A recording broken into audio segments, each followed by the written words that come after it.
Hi, everybody. Welcome back to Injustice for All with Judge Joe Brown. How are you, Judge?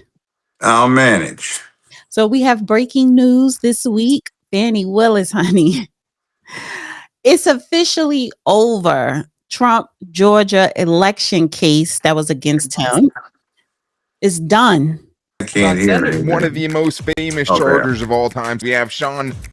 And we continue to follow breaking news. The Georgia election interference case finally reaching an end. Fulton County Judge Scott McAfee dismissed all charges this morning against President Donald Trump and his 14 remaining co-defendants. Really big news out today. That ruling came less than an hour after Special Prosecutor Pete Skandalakis, he told the courts he believed the case should not move forward to, quote, serve the interest of justice and promote judicial finality.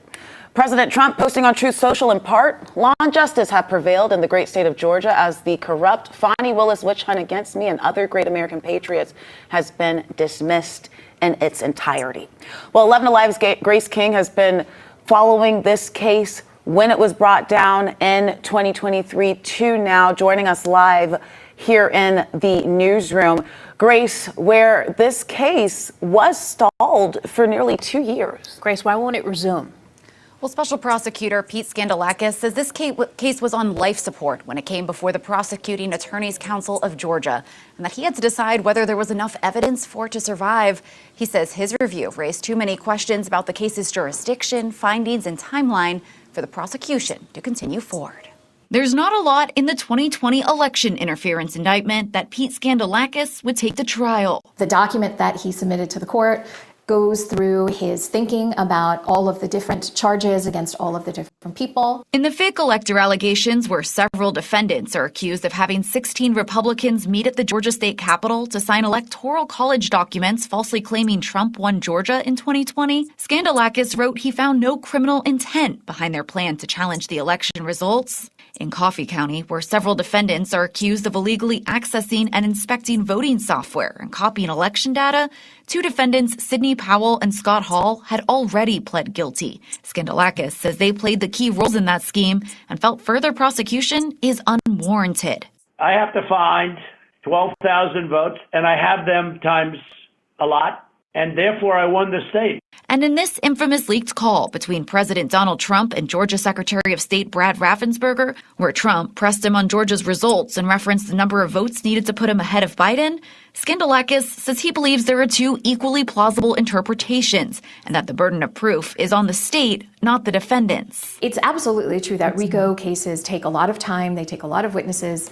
There's often a lot of documentary evidence that jurors have to follow along with, and it can be a very complicated narrative. Plus, Emory law professor Kay Levine says you have to factor in politics. Jury selection would take a very long time to find people who don't know very much about the case or hadn't formed pre-existing notions about guilt or innocence for any of the alleged co-conspirators. Skandalakis says there is no realistic prospect that a sitting president will be compelled to appear in Georgia to stand trial on the allegations in this indictment, and that separating his case from the others would be both illogical and unduly burdensome and costly for the state and for Fulton County. And Skandalakis says he knows his decision will not be universally popular, but that his job is not to satisfy public opinion. He says his decision was guided solely by the evidence, laws, and principles. So, what are your thoughts? I've been saying the same thing for a long time. The case was garbage. It was politically motivated. It is a classic example of what has come to be termed lawfare. It is a scandalous disregard for the tone and intent of the Bill of Rights, which was ratified and adopted in 1791 to prevent such abuse of the criminal power and authority of the government for political oppression. Fani Willis needs to be jacked up for doing what she did. It was un-American.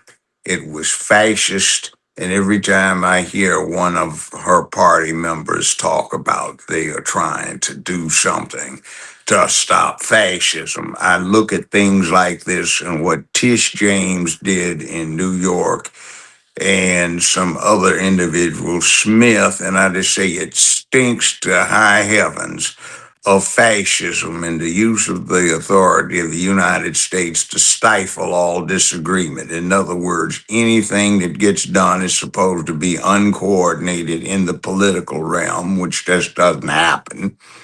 It's supposed to be undiscussed, which is inappropriate. And it's supposed to be what we say has to be done, or a disagreement results in prosecution. And that is just plain political evil. It reeks of the National Socialist Party.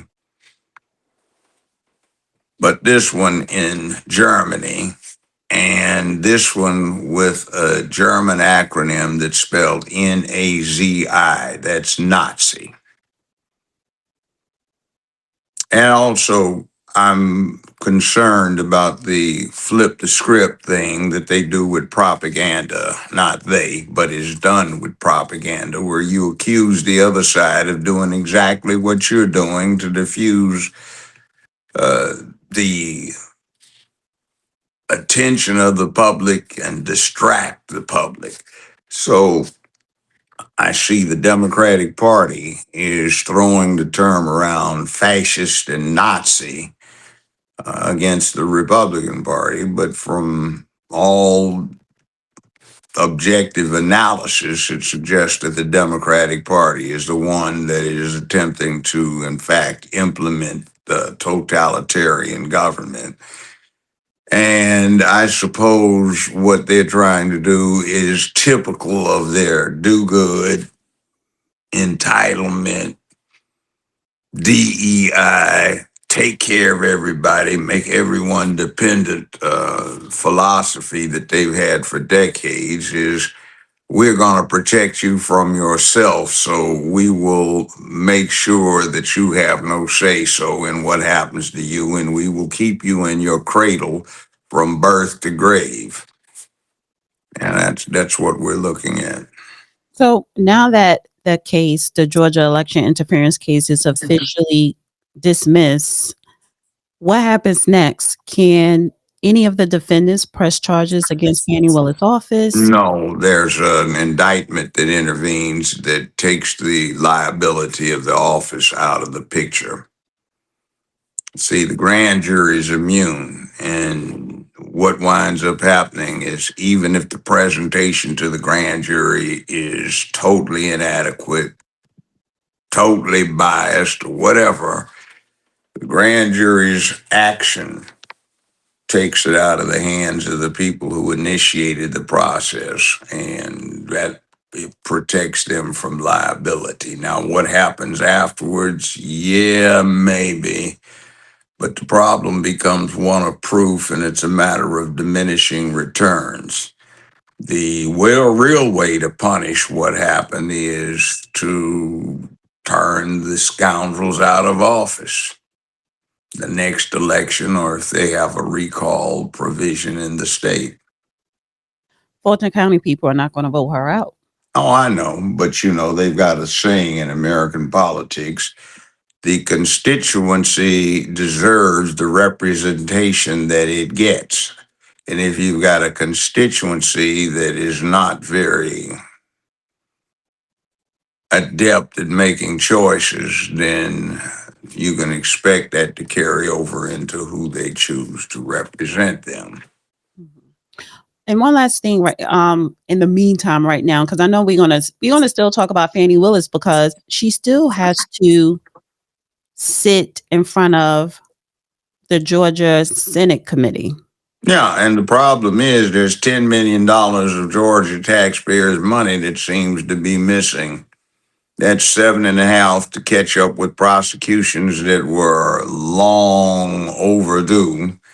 That's $500,000 for juvenile prosecutions, and that was $2 million to catch up on prosecution of sex crimes. So that's 10 million total that seems to have disappeared, and she doesn't want to answer and seems to think she's immune. Mm-hmm. And then we still have the federal matter with the knowingly false statement issue to a federal agency or agent, specifically IRS, the perjury, The misstatements, the elements of money laundering that came to light from her very foolishly delivered testimony during the initial portions of these proceedings that just got dismissed. In fact, it's one of the dumbest acts I've ever seen in my career. The head prosecutor for a major city not realizing the ramifications of the Fifth Amendment, and instead of remaining silent, she goes and stands up, put hands on hip, waggles her head like she's a snake charmer, and gets up, and Judge McAfee says, "Ma'am, what's the matter? We may not even require that you give any testimony." Well, I decided I was going to. And she gets up, la-di-da, dress on backwards and upside down. And it's It was just absolutely pathetic. It was on backwards. But anyway, the pen was upside down, the American pen. But that said, she incriminated herself and exposed a lot of criminal activity on her part. The whole case was bizarre. Her behavior, their evidence. So this special prosecutor, how you pronounce his name? Skandalakis. He says he shredded the case against Trump and other defendants, noting. Think scandal. Huh? Think scandal when you pronounce it. Oh, okay, Skandalakis. Skandalakis, yeah. Go ahead.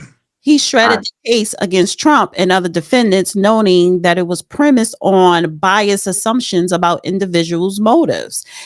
For example, he criticized Fani Willis for charging the former New York City mayor, Rudy Giuliani, and others over their statements to the Georgia legislator. So the whole case, from beginning to end, appointing Nathan Wade, come to find out you were sleeping with him, he was your boyfriend, money, everything.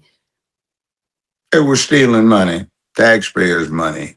And she had no one to answer to. And they'd already paid him $750,000 for doing it, what was about $15,000 worth of preparatory investigation, which is very high when you are taking cases an appointed matter. It's absurd. Let's say somebody had been appointed to represent someone in a capital murder case meaning, in other words, the death penalty is demanded, which is probably the most critical type of representation in a criminal matter one can get. And that would have resulted in a much, much smaller fee. But they just sat there and gouged, and $750,000 for preliminary work was just absolutely absurd. And the interesting thing was, they probably could have gotten away with billing the state from about $6 to $8 or $9 million out of this. And nobody would have known the difference if she hadn't got up and run her mouth. I have one more question on this. How much power does a district attorney have? Because she the one who can say, I'm going to pay you this amount, or pay you that amount. How much power overall do they have? Because you said they don't answer no one. She stands for the state. And when you say in an indictment, the people of the state of Georgia, the people of the state of New Jersey, of Ohio, people of the state of Tennessee, there are several million people in the state, whichever one it is, unless you get this DC thing where you wouldn't even have a third of a million people in it, where Washington, DC would be a state, which is a scam. But that prosecutor stands for those people, represents those people, and directs the action of those people. And remember, there are 1, 2, 3 elements in our system. legislative body that makes the laws, the executive function that carries out the law, and the district attorney is part of that executive function. And then thirdly, you have a situation where you have the judiciary that steps in for the triumvirate there to interpret the law and render judgments. Now, that would also include juries as well. Now, the Attorney General of the United States acts as a secretary for the President of the United States. And in states, generally, what happens is the Attorney General of the state acts as an elected constitutional official who is part of the executive function of the state. So the Attorney General, essentially in a place like Georgia, would be directing the resources of the state for purposes of either defending the state or prosecuting on behalf of the state against people who do things sufficiently egregiously to establish probable cause that they have done something against the public peace, dignity, and order that is so unacceptable as to require that they stand trial and give the state the opportunity to prove its case beyond a reasonable doubt, which, if established, then subjects the offending party or parties to deprivation of their rights, or in certain cases, like capital case, deprivation of their lives. All right. So let's move on to the DC terror attack. So I'm pretty sure you heard what happened yesterday. So come to find out, they're calling it the Afghan DC terror ambush suspect, saying that he should never been allowed to come here. So the Afghan immigrants suspected of carrying out a terror ambush on 2 National Guard members in Washington, D.C. on Wednesday. Ramanuela, I'm tearing up his name. Ramanuela Lakanwal. He's 29, accused of shooting West Virginia National Guard members Sarah Beckstorm and Andrew Wolf, was led into the country in 2021 under the Biden-era Operation Allies Welcome. He applied for asylum in December of 2024, and he was approved in April of this year under the Trump administration. Ratcliffe blasted the Biden administration for catastrophic failures that he claimed allowed the accused gunman into the U.S. So I guess, when the Biden administration, you remember they pulled out of Afghanistan, and they allowed a lot of the asylum seekers, a lot of them to come here, but maybe they didn't do proper vetting or any vetting at all. That's the problem. See, here's the way it works in our system. Who established the policy that set in motion what ultimately happens? That's who you blame. You can't blame the Trump administration because Trump personally would not know anything about it, nor would necessarily his administration, unless a full accounting and report had been done on everything that was going on, and somebody sat down and reviewed several million applications and went through them, which is not going to happen. The problem is who set the policy in place that started this process, and what wound up going on was somebody wasn't properly vetted. So you have to say this one did have some vetting, it just wasn't properly vetted. So just imagine the millions of instances that the Biden-Harris administration is responsible for, particularly since she was in charge of the southern border and Biden was apparently too senile to stay on top of it. Kamala Harris failed at her job miserably, and now we've got millions of people in here who may and probably do include many who are with Al-Qaeda, ISIS, Hamas, Iran, North Korea, and China, and other places that have an inimical hatred for the United States. And they have, and I say it again, walked in with backpacks filled with military grade explosives and electronic detonators so they don't have to commit suicide to blow something up. They can take their time planning the devices and await the orders to flip the switch and boom. And if you think 911 was bad, this is going to be a lot worse. And such things as attacking military personnel, law enforcement officials, elected officials, appointed officials, school officials, church officials. It's going to be very bad.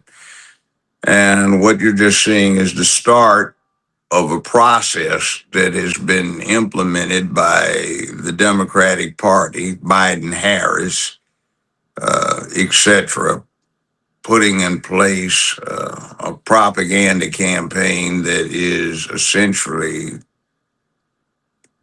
telling the marginal people it's all right to go do this. It's all right to do what you're doing. Be a hero. You have justification.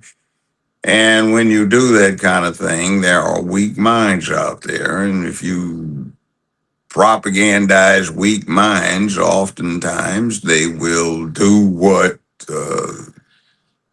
comes naturally from telling them, hey, we're at the top. We're telling you it's all right. Go do it. We want you to do it. They'll go do it. Well, Trump did say, Trump said that the monstrous ambush of the 2 National Guard members in DC underscores the single greatest national security threat facing our nation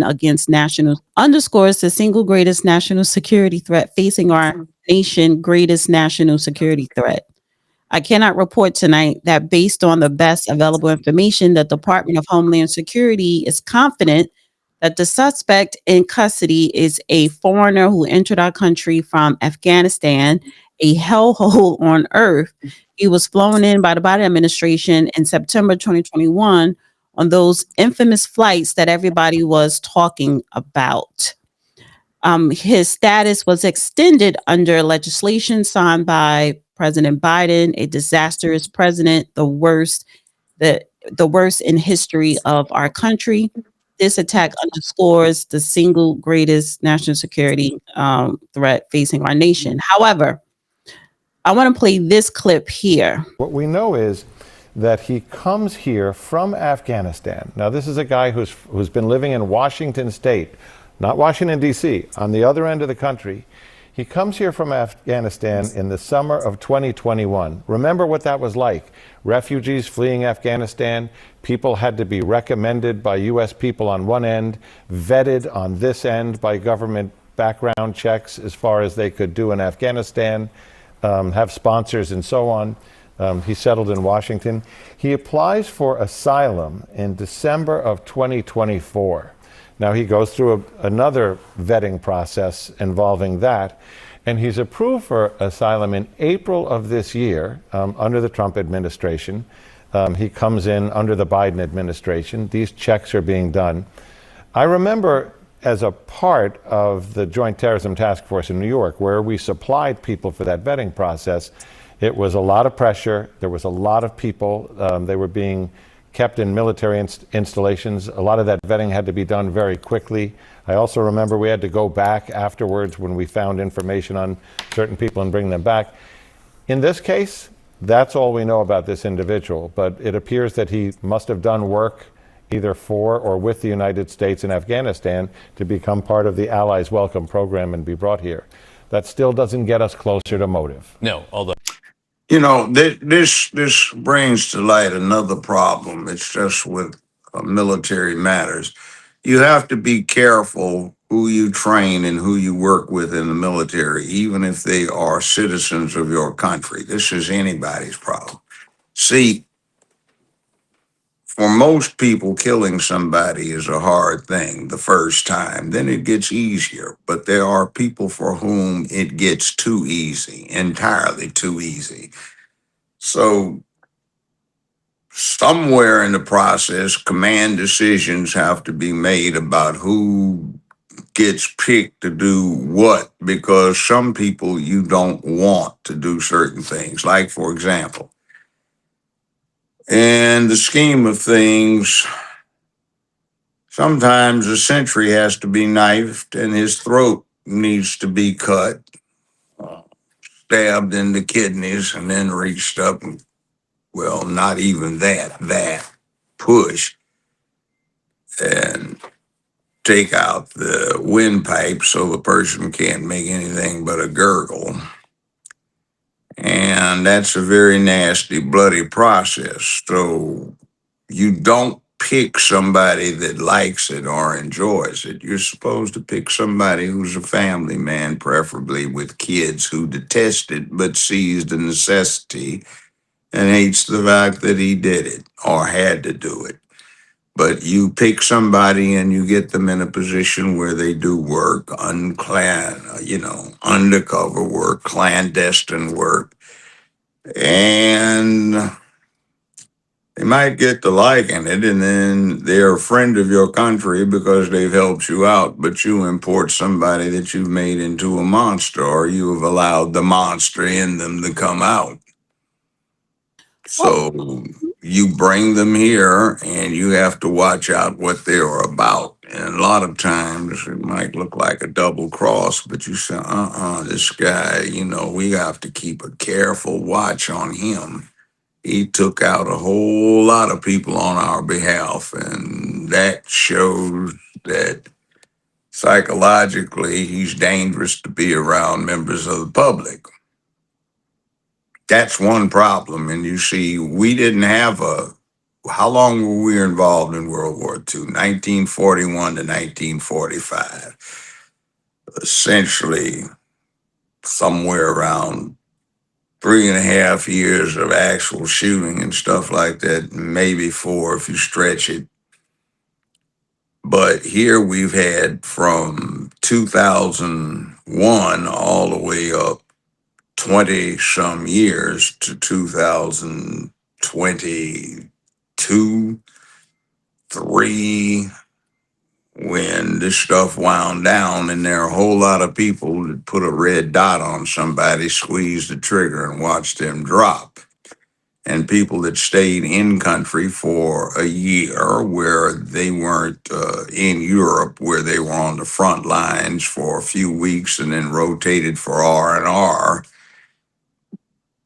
Wherever they were in country was dangerous. So these people come back, and some of them didn't actually get to put the red dot on somebody, and they regret that they don't have a trophy on their den wall. So they want to get involved in stuff. Sometimes they become policemen, and sometimes you get the wrong type who wants to have killed somebody and lust about it. Sometimes you get other people who did a whole lot of killing. Sometimes you bring back folk who were snipers who have confirmed body counts. And what do you do with them? Right. You see, that is the thing. And here you had somebody that you didn't get a chance to vet. You weren't even watching. You didn't have anybody that he had to report to. You just let him in. Well, why And did the Trump la-di-da. administration approve the asylum? Well, it's a bureaucracy. The whole bureaucratic institution that is in place right now didn't get hired by Mr. Trump, either personally or under his administration. It's been there 10, 15, 20, 25, 30 years. You have people who are ready to retire after 25 years, after 30 years. Some of them may hate Donald Trump. Some of them may love him. And that's just the way the thing works. And you have the Hatch Act to prohibit federal employees from being actively involved in politics. But that does not keep them from having things that they like and dislike. So you've got these bureaucrats who tend to, I mean, there's a whole segment of political science that deals with bureaucracies and the problems with managing them. So it's beyond your control. Right. That makes sense.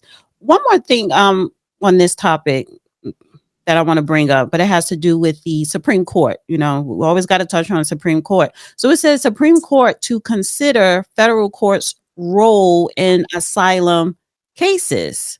You know, speaking of what we were just talking about with the gunmen in DC. So it says on Monday, this upcoming Monday, December the 1st, Urias Arellana versus Bondi, the Supreme Court will consider the federal judiciary's role in asylum cases as it weighs whether a federal court of appeals must defer to the Board of Immigration Appeals judgment on asylum seekers' claims of prosecution when it reviews the individual's case. The question was brought to the justices by lawyers by lawyers for they would be the plaintiff, right? Or the defendant. It depends on what they're doing. If their Seeking asylum. administration is doing something and somebody's saying they shouldn't, then they would be defending. If they're saying our administration wants the authority to do this, then they would be prosecuting, or they would be represented. Okay, so instead of plaintiffs. So their attorney for Uriala, and I can't pronounce their damn Spanish names, and their minor child who are seeking asylum protections available under the Immigration and Nationality Act. The family fled to the United States from El Salvador in 2021, again under the Biden administration, after facing repeatedly threats of violence from a hitman or sicario working for a drug lord. The sicario and others appear to be tracking their efforts to relocate within the country and has shot two of Relana's half brothers in the past after one of the half brothers, Juan, got into an argument with the sicario over a romantic relationship or whatever. If I can help you out, here's what is at issue. The Constitution isn't very specific about this matter. What it does do is it designates the president as the chief diplomatic officer of the United States. Okay, that's one. That means the people under him have the delegated authority from him. Now, the other thing is that if he comes up with something, a proposal to lock in the law, then he negotiates a treaty. Under Article 6, if that treaty is ratified by the Senate, it becomes part of the supreme law of the land. And that consists of A, the Constitution itself. Excuse me. It consists of a certain type of legislation that effectuates the Constitution. In other words, it's necessary for the Constitution to be put in place. In other words, a set of laws that implement the Constitution. Third category of supreme law, and that's treaties ratified by the Senate. It has some very novel language. It says that not only do federal judges have to enforce ratified treaties, it says that state judges must respect and apply ratified treaties. See, that was dealing with the Indian nations. And at that point, there was a lot of very violent interaction between the Indian nations and the states. So this was a way of binding the multiple sovereign states to the will of the federal government that was negotiated through the president in his capacity as chief executive officer, as well as dealing with what was going on with France and Germany and England and Italy. Well, Italy wasn't a country then. It didn't become a country for another 100 years, almost, well, 75, 80 years. And this is what, well, Germany wasn't a country either at that time. So that's interesting. Well, it goes on to say here, an immigration judge denied the family's request for asylum, finding that what they experienced did not satisfy the law's definition of persecution or fear of persecution among. That's what I was saying. It's like this is binding on it specifies judges. And so what that does is essentially defines a category of circumstances or questions that the judiciary would have specific jurisdiction over, because it says the ratified treaties bind the federal and state judges and they shall enforce them. So that means that if the treaty in question sets up a procedure to deal with certain persons who are seeking to migrate to the United States, then what happens is that sets up a situation where it grants jurisdiction to the federal judges if it's specified in the law or, well, in the treaty. Yeah, the rest of the article is actually explaining what you just explained, because it is very detailed, so I don't need to read the rest of it because. Well, I do have a doctorate degree in the subject, and even though I don't practice law anymore. What subject? In the immigration process? No, in law. And part of that whole thing is just like you got a doctor.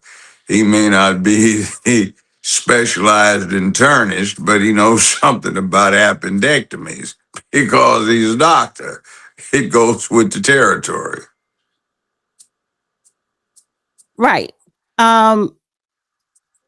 I'm sorry, 1 second.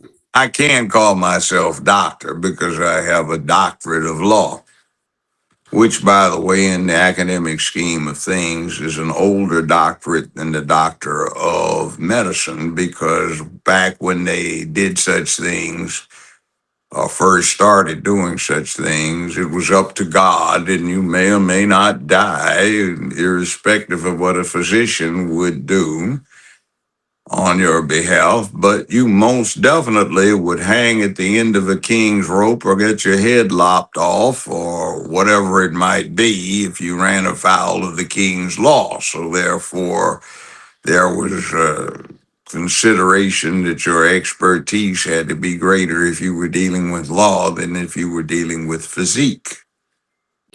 Well, and this is, I want to touch on this before you go. H. Rap Brown passed away November 23rd, passed away this week. You always mention H. Rap Brown, H. Rap Brown.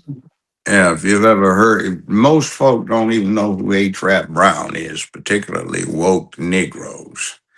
But H. Rap Brown probably was one of the best speakers in the 20th century, and he could fire people up even more so than Malcolm X could, or Minister Farrakhan. But he got set up by Ron Karenga and the US organization, the same people that started Kwanzaa. And what they did is they snuck a disassembled carbine in his luggage and transported it from where he was being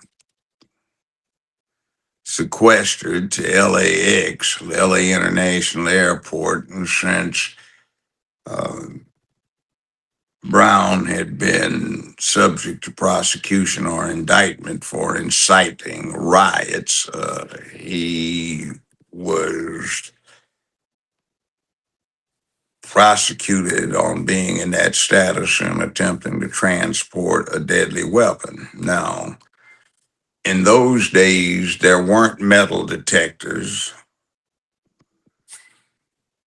they didn't x-ray luggage or anything like that. And in fact, you could just walk with something, gun in it or otherwise, up to the gate and get on the airplane, and you were on the honor system.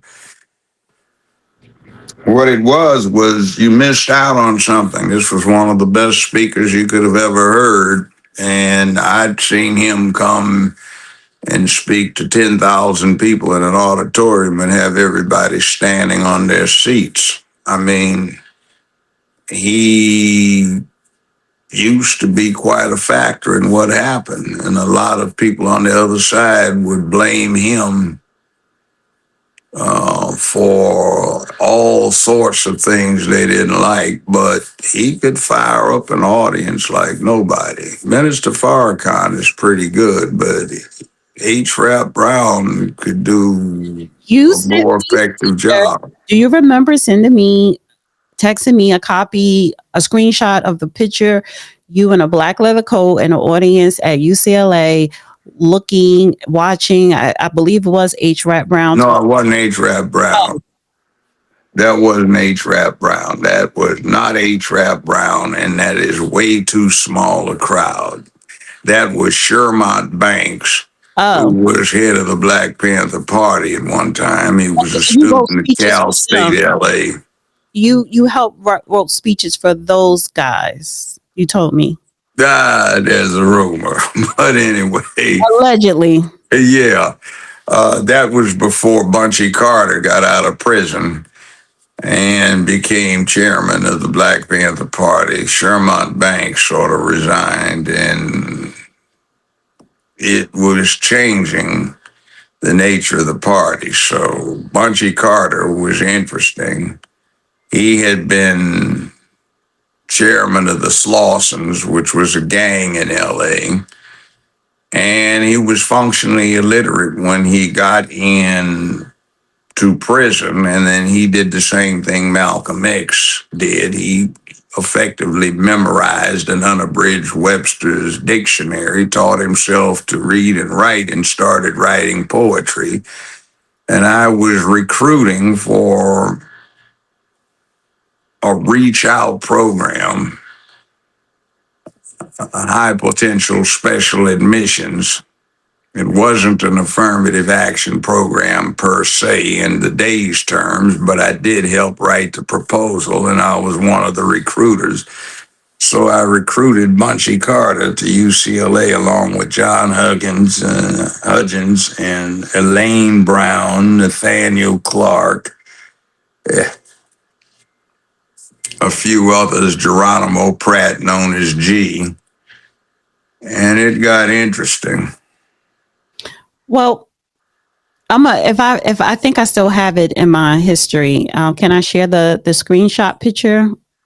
Yeah, well, that's just me at UCLA. You share it. Go ahead. Yeah, well, there are several. I think I'm standing next to a sister with a you are short fro, medium fro, and yeah, I've got on a leather jacket, and Shermont Banks is on the podium. That was out in a place called Meyerhoff Park. All you had to do is tell the people that wanted the microphones turned on, and it wasn't an elaborate forum. There'd always be people walking back through there, so you could gather up a crowd. Then you went up the hill. All right.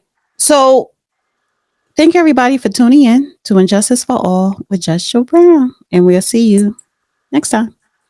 Should we wish him a happy day for something in particular? Or Go ahead. Go ahead. Yeah, well, be glad you're not a turkey. But if you want to eat, no, let's back up. We got to add this in. Did you see Trump pardon a turkey, and then he gave him two names? Okay. No, all right. I'm gonna play it for you.